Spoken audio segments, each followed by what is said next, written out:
Subscribe करें और देखें एक दिल दहला देने वाली हॉरर स्टोरी।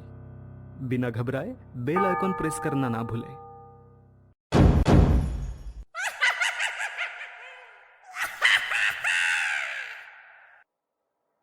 इस कहानी के लेखक हैं सुहेल सिंघानिया। जनवरी की सर्द रात थी। शमशान भूमि से कुछ ही दूरी पर घने जंगल के बीच तानिया और अमित सर्द जमीन पर एक तांत्रिक मुनिवर के सामने बैठे हुए थे। मैं तुम लोगों से आखिरी बार पूछ रहा हूँ, क्या तुम लोग अभी भी काली दुनिया में अपनी मर्जी से जाने के लिए तैयार हो? हाँ बाबा, हमें वहाँ जाना है। पूजा मेरी बहुत अच्छी दोस्त थी। उसकी इतनी दर्दनाक मौत हुई है, मुझे जानना है कि उसको किसने और क्यों मारा, फिर चाहे उसमें कितना भी खतरा क्यों ना हो। ठीक है, अब मेरी बात ध्यान से सुनो। मैं अब अपनी आंखें बंद करके मंत्र जाप शुरू करने वाला हूँ। जब मैं अपनी आंखें खोल लूं तो उसी समय तुम दोनों इसी तरह बैठे अपने हाथ थाम लेना और अपनी आंखें बंद कर लेना। फिर मैं दोबारा से मंत्र जाप करके तुम दोनों के लिए काली दुनिया का दरवाजा खोल दूंगा। काली दुनिया इस दुनिया और नरक के बीच की दुनिया है, जहां वो आत्माएं रहती हैं जिनकी अकाल मौत हुई होती है, चाहे वो इंसान हो या जानवर। तुम दोनों के शरीर यहीं इसी जगह रहेंगे, लेकिन आत्माएं उस दुनिया में पहुंच जाएगी।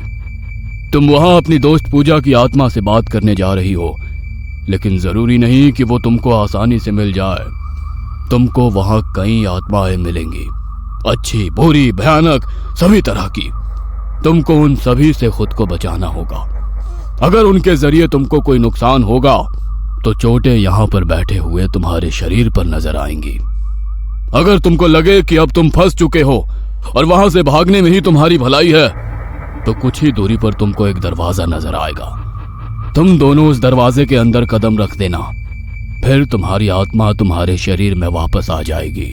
ठीक है बाबा, हम समझ गए। एक बात याद रहे, तुम्हारे शरीर जो कि एक दूसरे का हाथ थामे हुए होंगे, ये अलग नहीं होने चाहिए। अगर तुम दोनों ने एक दूसरे का हाथ वहां से वापस आने से पहले छोड़ दिया तो तुम दोनों की आत्माओं के साथ वहां से कोई आत्मा भी तुम्हारे साथ इस दुनिया में आ सकती है। सुनकर तानिया ने एक बार अमित की तरफ देखा और फिर बोली, हम एक दूसरे का हाथ नहीं छोड़ेंगे बाबा, आप विधि शुरू कीजिए। उनकी बात सुनकर तांत्रिक मुनिवर ने आंखें बंद की और अपने हाथ जोड़कर मंत्र पढ़ना शुरू किया। कुछ देर बाद उसने अपनी आंखें खोली और तानिया को इशारा किया। तभी तानिया और अमित ने एक दूसरे का हाथ थाम लिया और आंखें बंद कर ली। अब तांत्रिक मुनिवर ने अपनी कमंडल से पानी निकालकर कोई मंत्र पढ़ा और उसको कुंड में छिड़का। फिर दोबारा से वही पानी उन दोनों के हाथों पर छिड़क दिया। उसके बाद वो हाथ जोड़कर फिर से मंत्र पढ़ने लगा। तानिया और अमित की आत्मा अंधेरी जगह पर खड़ी थी। उनको सामने एक दरवाजा दिखाई दिया, जिसके अंदर उन्होंने एक साथ कदम रख दिया था और उसके पार निकलने पर वो अब काली दुनिया में पहुंच चुके थे। उनको चारों तरफ जंगल नजर आ रहा था, लेकिन इस जंगल में जरा भी खामोशी नहीं थी। वहां भेड़ियों के रोर करने की आवाजें, चमगादड़ों की चींची और सबसे भयानक आत्माओं के हंसने और रोने की आवाजें सुनाई दे रही थी।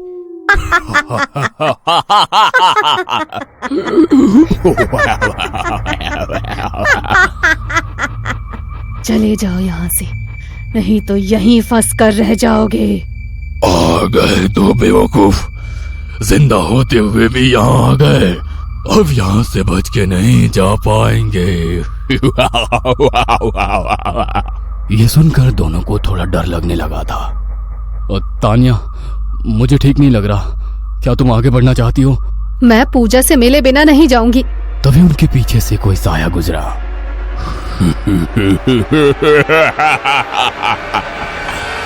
और जैसे ही उन्होंने पलटकर देखा तो वहां कोई नहीं था। तानिया ने अपने मुंह से सांस छोड़ी और फिर जैसे ही उन्होंने सामने देखा तो एक साया उड़ता हुआ उनके करीब आ रहा था।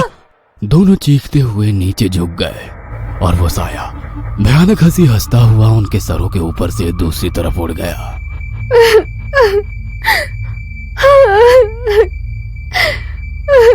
अगले ही पल उनको किसी लड़की के रोने की आवाज सुनाई दी। ये आवाज तो पूजा की लगती है। वो अपने कदमों को उस आवाज की तरफ बढ़ाने लगी। थोड़ा आगे चलने के बाद उनको नजर आया कि एक लड़की जमीन पर बैठी हुई अपना सर घुटनों में छिपाए रो रही थी। तानिया आंखों में थोड़ा सा डर लिए उसकी तरफ बढ़ने लगी। Be careful Tania. पूजा, पूजा, क्या ये तुम ही हो? दोनों धीमे धीमे कदमों से उसकी तरफ बढ़ रहे थे और वो बस लगातार रोए जा रही थी। पूजा? उसने अचानक से अपना सर उठाकर दोनों की तरफ देखा तो तानिया ने उसको पहचान लिया। वो पूजा ही थी, लेकिन इस टाइम वो बहुत ही भयानक लग रही थी। उसकी आंखें लाल लाल चमक रही थी और चेहरा आधा जला हुआ नजर आ रहा था। तानिया उसके करीब बढ़ने लगी, लेकिन तभी एक खौफनाक साया उनके सामने आकर खड़ा हो गया और उसने तानिया के बाल पकड़ लिए।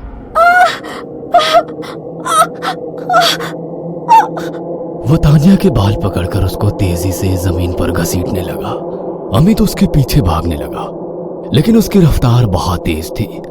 असल में उसके पैर जमीन से 1 फीट ऊपर थे और वो बहुत तेजी से उड़ रहा था। जमीन पर घिसटते टाइम तानिया को चोटें लग रही थी, जो कि तांत्रिक मुनिवर के सामने बैठे उसके शरीर पर नजर आने लगी।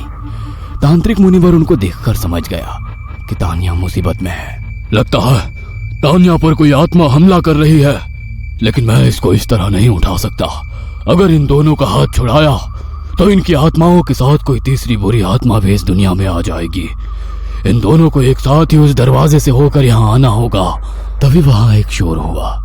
किसी के तेज कदमों की आवाजें उसको सुनाई देने लगी। जैसे जैसे वो आवाज तेज हो रही थी, तांत्रिक मुनिवर को पता चलता जा रहा था कि कोई उसी तरफ आ रहा है। सामने से आता हुआ जब वो आंख साफ हुआ तो उसने देखा कि वो एक अधेड़ उम्र का आदमी था। वो पास आकर रुका और तानिया को अमित के साथ बैठे देखा। तानिया को चोट खाया देखकर उसके चेहरे पर गुस्सा उबल आया। यह शख्स तानिया का पिता देवेंद्र था। तुम मेरी बेटी के साथ क्या कर रहे हो? मैं इसको ले जाने के लिए आया हूँ। तुम इसको ऐसे नहीं ले जा सकते। इन दोनों की आत्माएं इस समय काली दुनिया में है। वे अपनी मर्जी से ही अपने शरीर में वापस आएंगी। इनको अभी अलग करना ठीक नहीं होगा। क्या बकवास कर रहे हो तुम? हाँ?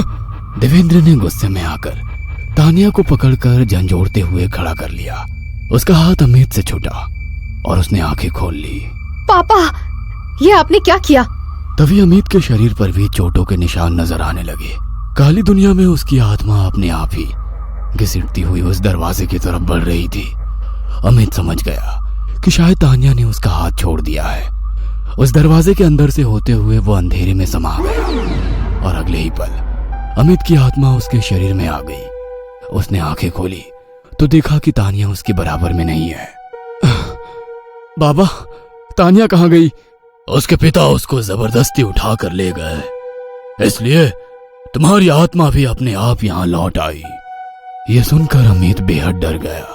अब क्या होगा बाबा? इस समय उसकी आत्मा को एक भयानक आत्मा ने पकड़ा हुआ था। क्या वो?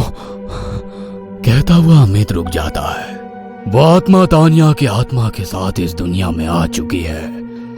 अब वो मौत का साया बनकर हमेशा उसके साथ रहेगी। देवेंद्र ने क्लिनिक ले जाकर तानिया को फर्स्ट एड दिलवाया और फिर उसको घर लेकर चला गया। देवेंद्र को नहीं पता था कि तानिया ये सब अपनी मर्जी से ही कर रही थी। उसको यही लग रहा था कि अमित उससे कोई उल्टे सीधे उपाय करवाकर उसकी जिंदगी खतरे में डाल रहा है। आज के बाद तुम उस अमित से कभी नहीं मिलोगी। मैं तुम्हारी जान को खतरे में नहीं डाल सकता। अगर फिर से उससे मिली तो मुझे तुम्हारा घर से निकलना, ऑफिस जाना, सब कुछ बंद करना पड़ेगा। तानिया ने उसकी बात का कोई जवाब नहीं दिया। देवेंद्र उसको कमरे में छोड़कर चला गया। तभी उसने अमित को मैसेज कर दिया कि आज के बाद उसे कांटेक्ट करने की कोशिश ना करे। अमित उससे मिलकर बात करना चाहता था, लेकिन उसने एक ही मैसेज में सब कुछ खत्म कर दिया था। अगली रात जब तानिया ऑफिस से घर आ रही थी तो उसको लगा कि कोई उसकी स्कूटी पर पीछे बैठा हुआ है। उसको अपनी गर्दन पर उसकी सांसें महसूस हो रही थी। वह अचानक से डर गई और उसने ब्रेक लगा दिए। पीछे गर्दन घुमाकर देखा तो वहां कोई नहीं था। फिर जैसे ही उसने वापस पलटकर सामने देखा तो एक लड़का उसके रास्ते में खड़ा ललचाई नजरों से उसको देख रहा था। अकेले जा रही हो? चाहो तो मुझे आगे तक लिफ्ट दे सकती हो। उसके लिफ्ट मांगने के अजीब तरीके से तानिया समझ गई कि वो कोई अच्छा लड़का नहीं है। मुझे कोई लिफ्ट नहीं देनी, रास्ता छोड़ो। ऐसा कहकर तानिया ने स्कूटी आगे बढ़ानी चाहिए तो उस लड़के ने स्कूटी रोककर तेजी से उसकी चाबी निकाली और अपनी जेब में डाल ली। फिर अपनी दूसरी जेब से चाकू निकालकर तानिया को दिखाते हुए बोला, ये स्कूटी और इसके साथ जो कुछ भी माल पास में है सब कुछ छोड़कर यहाँ से निकल जा। चाकू देखकर तानिया डर गई, लेकिन अगले ही पल अचानक से उस लड़के के चेहरे पर आई मुस्कुराहट खत्म हो गई। जितना तानिया के आंखों में डर था, उससे ज्यादा अब उस लड़के की आंखों में नजर आ रहा था। वो तानिया के पीछे देख रहा था। जैसे ही तानिया ने पीछे पलटकर देखा तो उसके पीछे वही भयानक साया खड़ा हुआ था। वो तानिया के शरीर के अंदर समा गया।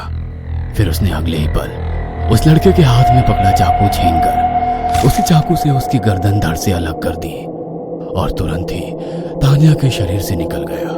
तानिया के सामने एक सरकटी लाश पड़ी थी। उसकी धड़कन मानो रुक सी गई थी और सांस गले में ही अटक कर रह गई थी।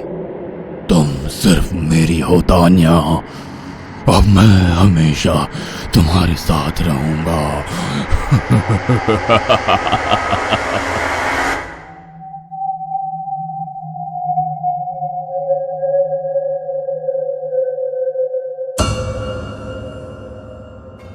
ये कहानी आपको अच्छी लगी हो तो हमें सब्सक्राइब करें, हमारा इंस्टाग्राम और फेसबुक पेज जरूर फॉलो करें। और हाँ दोस्तों, सब्सक्राइब करना भूलना मत।